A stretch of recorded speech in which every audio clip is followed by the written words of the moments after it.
se ha agrupado a las tres estaciones, tanto en su localización, en el este y en el norte, así como su altitud y también su precipitación anual, ¿no? Para cada uno, y también podemos ver el número de estaciones, que en este caso sería 3, ¿no?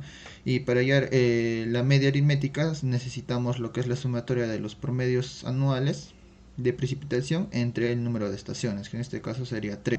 En este caso vamos a usar el ArcGIS para separar nuestra cuenca limitada en los distintos polígonos, ¿no? En este caso han sido 3, como se puede ver en la imagen.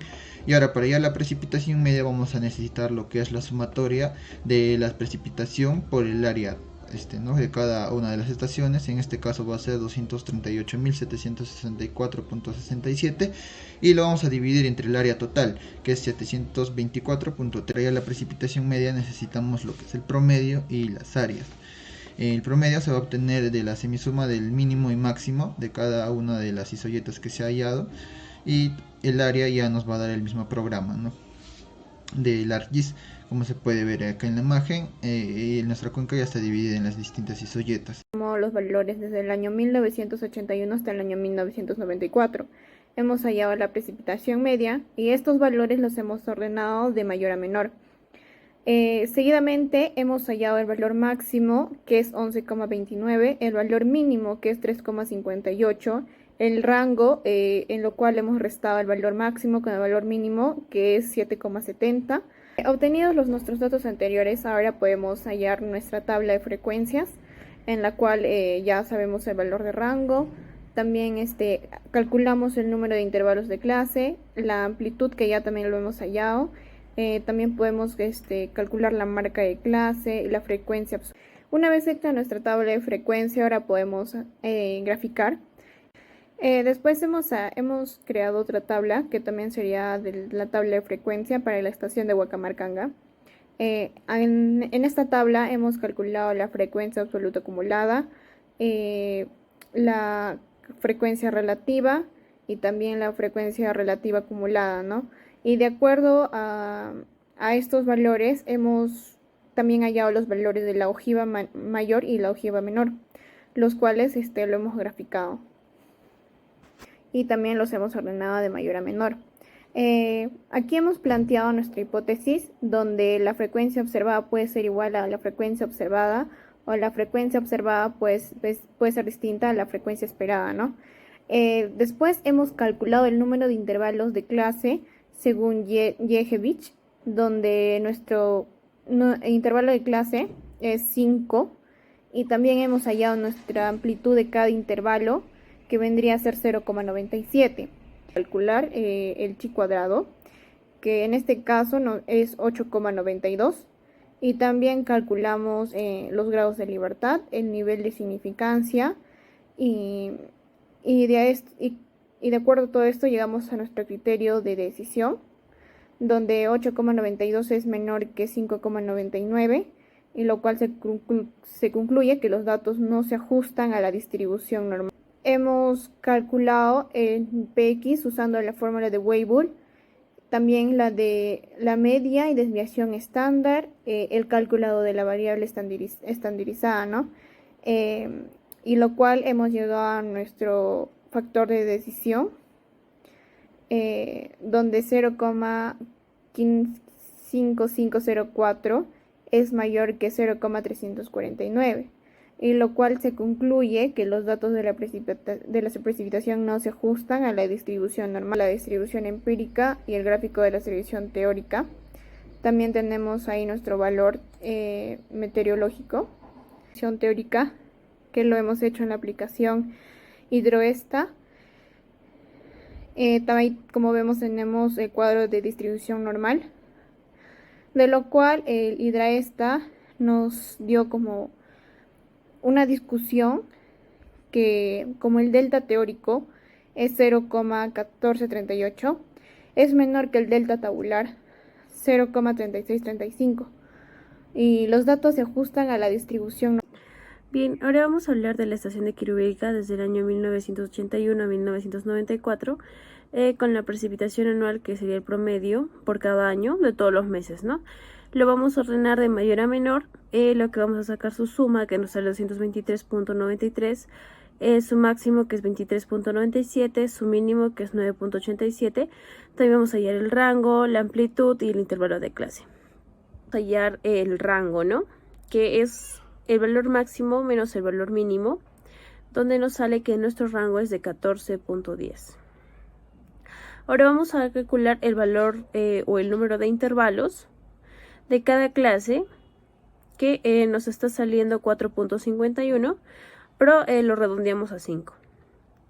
Ahora hallamos la amplitud, y la cual nos está saliendo 2.82. Para hallar el límite de clase necesitamos sacar el valor mínimo que ya habíamos hecho, es 9.87, y el valor máximo nos sale 23.97, ¿no? Sumado con la amplitud. Para lo cual tenemos, como ya había mencionado, 5 intervalos que están en el cuadro. Y ahora nos va a tocar hallar la marca de clase, que es el límite entre dos, ¿no? La suma de los límites. Bien, ahí podemos ver, ¿no? En el cuadro que nos está saliendo 11.28, 14.10, 16.92, 19.74 y 22.56. De la misma manera vamos a hallar la frecuencia absoluta, la frecuencia relativa, también vamos a hallar sus acumuladas, ¿no? La frecuencia absoluta acumulada y la frecuencia relativa acumulada. Y finalmente la frecuencia. Vamos a hallar el histograma y el polígono de frecuencia de la estación de Quirubilca, ¿no? El histograma y polígono de frecuencia de precipitaciones anuales de la estación de Quirubilca es la marca de clase con la frecuencia absoluta. Y también hallamos el histograma y polígono de frecuencia de la relativa de las precipitaciones anuales de la estación de Quirubilca, que es la marca de clase con la frecuencia. Vamos a calcular la ojiva mayor y menor, para lo cual, como observamos en la tabla, tenemos los datos ordenados descendentemente. Tenemos que hallar también la frecuencia relativa, para lo cual lo dividimos 1 entre n, y n nos está saliendo 14, ¿no? Que son los años que tenemos y los que estamos evaluando. Para lo cual nos está saliendo 0.071 para todos los datos. Ahora hallamos el número de datos que son superiores o iguales, para lo cual nos sale del 1 al 14. Tenemos número de datos que son inferiores, que es de 13 a 0.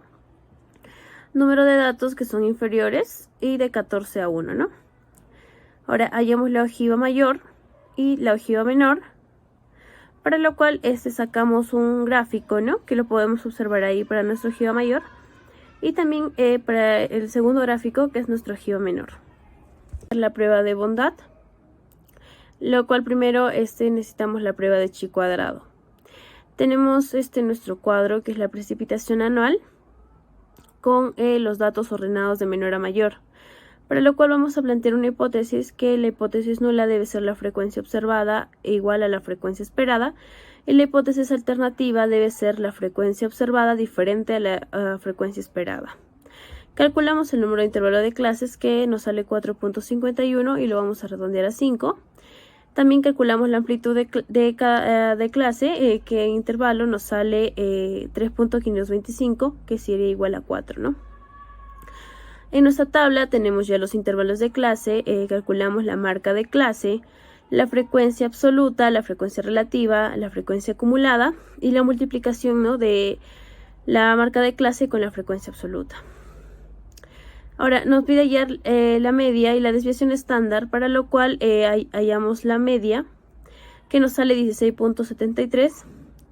Y para calcular la desviación estándar tenemos que la marca de clase restarlo con la media, elevarlo al cuadrado y multiplicar la frecuencia absoluta, que nos está saliendo 3.90. Lo cual, como observamos en la tabla, hallamos el límite, el z, que es x menos la media sobre la desviación estándar, el área bajo la curva normal de 0z, la frecuencia relativa absoluta y observada. Para lo cual el criterio de decisión nos sale que 4.75 es menor a 5.99, lo cual acepta la hipótesis nula, ¿no? Por lo tanto, los datos se ajustan a la distribución normal, que calculamos el px, que es la fórmula de Weibull, el cálculo de la media y la desviación estándar, que nos sale 16 y 3.92, el cálculo de la variable, y en nuestro cálculo de decisión nos sale que 0.187 es menor a 0.349, por lo cual se calculó o se concluye que los datos precipitados se ajustan a la distribución normal con un nivel de significancia de 5% o de una probabilidad de 95%. En la distribución teórica descargamos la aplicación de Hidroesta, para lo cual vamos a colocar el Excel con los datos, ponemos calcular y graficar y nos está saliendo, ¿no? Como concluimos que el delta teórico es 0.188, que es menor al delta tabular, que es de 0.863. Bien, para la distribución teórica descargamos la aplicación Hidroesta, para lo cual colocamos el Excel, calculamos y graficamos y concluimos que el delta teórico es menor que el delta tabular, por lo que los datos se van a ajustar normal con un nivel de significancia del 5%. Hemos dividido la tabla en número, año y precipitación media anual, y los datos lo hemos ordenado de mayor a menor. Teniendo en cuenta estos datos, hemos hallado lo que es el máximo, que es 66.7, el mínimo, que es 17.18, el rango que se halla de la resta del máximo menos el mínimo. Luego tenemos el número de intervalos, que nos ha salido 4.51, y en este caso lo hemos redondeado a 5 intervalos, ¿no? Y la amplitud, que nos ha salido 9.91. Y hemos hallado el rango, el intervalos de clase, la amplitud. Ahora, para los límites de clase vamos a hacer lo que es este límite inferior más la amplitud. Ahora, para la marca de clase es el límite inferior más el límite superior entre 2, ¿no? Para cada intervalo. Y luego vamos a pasar a hallar la frecuencia absoluta y la frecuencia relativa, que vendría a ser la frecuencia absoluta entre el total. Y después la acumulada para ambos, ¿no? Tanto para la relativa como para la absoluta. Es terminada la tabla de frecuencias, vamos a realizar los gráficos, ¿no? Como son el histograma, el polígono de frecuencias y también lo que es la función de densidad empírica. Hemos llenado la siguiente tabla también para hallar lo que es ya la ojiva mayor y la ojiva menor. En este caso tenemos lo que son los datos ordenados descendentemente de las precipitaciones anuales, la frecuencia relativa, también los números de datos que son superiores o iguales a esa precipitación dada. Para la prueba de bondad tenemos lo que es la prueba de chi cuadrado. Vamos a hallar, de acuerdo a la tabla que se presenta, vamos a hallar el cálculo de números de intervalos, también la amplitud, para poder llenar lo que es la tabla de frecuencias. Y también vamos a hallar lo que es el cálculo de la media y la desviación estándar. Ver lo que es el criterio de decisión, ¿no? Para hallar lo que es el x cuadrado c y también lo que es el x cuadrado t. En este caso nos ha salido que el x cuadrado c es menor que el x cuadrado t, y por lo tanto se dice que estos datos sí se ajustan, ¿no? A la distribución normal con un nivel de significancia del 5%. A calcular, de acuerdo a la tabla ahí presentada, lo que es el cálculo del p de x por la fórmula de Weibull. Vamos a calcular también la media de la desviación estándar, asimismo la variable estandarizada, ¿no? Que está determinada por las diferentes fórmulas que se presentan. Y luego vamos a calcular, de acuerdo a la tabla, lo que vendría a ser el delta máximo, ¿no? Que en este caso es 0.0808. Y nos va a ayudar esto en el criterio de decisión, donde hemos llegado a la conclusión de que estos datos sí se ajustan, ¿no? A la distribución normal con un nivel de significancia del 5% o una probabilidad del 95%. El gráfico, donde vamos a necesitar el valor de la precipitación, ¿no? Lo que tenemos es la media menos más la desviación, y la media menos la desviación, ¿no? De acuerdo a estos datos vamos a poder graficarlo. Hemos insertado los datos del Excel para que se pueda calcular y de esta manera también se pueda graficar, tal y como se muestra en la figura. En nuestro análisis de persistencia sumamos las precipitaciones anuales de cada estación para luego ordenarlos y hallar el promedio medio anual. Acá tenemos nuestro n igual a 14 porque sabemos que hemos tomado nuestros valores desde el año 1981 hasta el año 1994 y hemos formado nuestra tabla, hemos ordenado el promedio medio anual de mayor a menor. Nuestro m, que vendría a ser el número de orden de los valores, y también hemos reemplazado nuestros datos en la fórmula de Weibull. El análisis de persistencia para un 50%, 75% y 90%.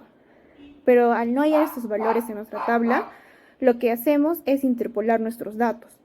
Por ejemplo, para el 50% hemos tomado los valores del año 1986, lo cual el valor sería 301,57, el M sería 7 y y en lo que hemos reemplazado con la fórmula de Weibull sería 0,47, ¿no?